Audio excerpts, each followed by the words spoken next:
रायगड महाराष्ट्रासह देश विदेशातील ताज्या बातम्या पाहण्यासाठी मॅक्स इंडिया लाईव्ह चॅनलला सबस्क्राईब करा आणि बेल आयकॉन दाबायला विसरू नका.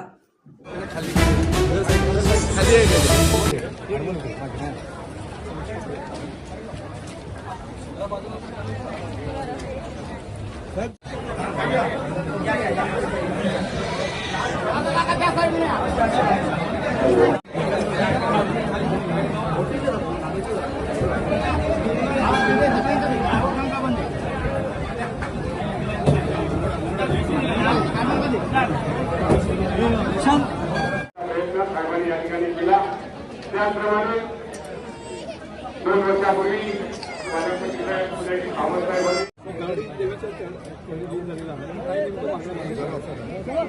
आंगणेवाडीच्या जत्रेच्या निमित्तानं बराडीन मातेला नतमस्तक होण्यासाठी गेली प्रत्येक वर्ष मी या ठिकाणी येतो.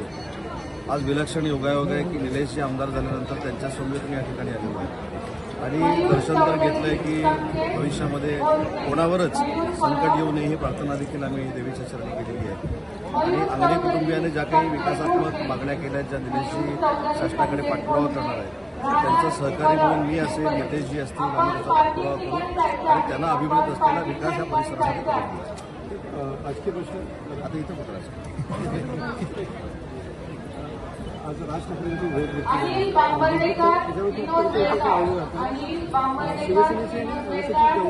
तर्कवितर्क अजिबात लावायची काय आवश्यकता नाही. मी सुरुवातीला सांगितलं की एका टेलिफोनवर माझ्या विभागाच्या विश्व मराठी संमेलनावर राजसाहेब त्या ठिकाणी उपस्थित राहिले होते. त्याच्यानंतर आभार मानण्यासाठी त्यांची माझी भेट होऊ शकली नाही. त्यांनी मला आज सकाळी 8 वाजताची भेट दिली होती. त्यांचे आभार मानले, गप्पा मारल्या, पण कुठेही राजकीय चर्चा झाली. प्रमोशनचा विषय टायगर टीमची टप्पा टीमचा टप्पा नाही, माझं म्हणणं टायगर बिगर आता इथं राहू दे. हिचं जत्रा आहे, आपण नंतर उद्या बोलू ना. टायगर काय साहित्य संमेलन झालं, मराठी साहित्य संमेलन दिल्लीत झालं, त्यावेळी शरद पवार आणि मोदी साहेबांची जवळीक दिसली. काय सांगाल?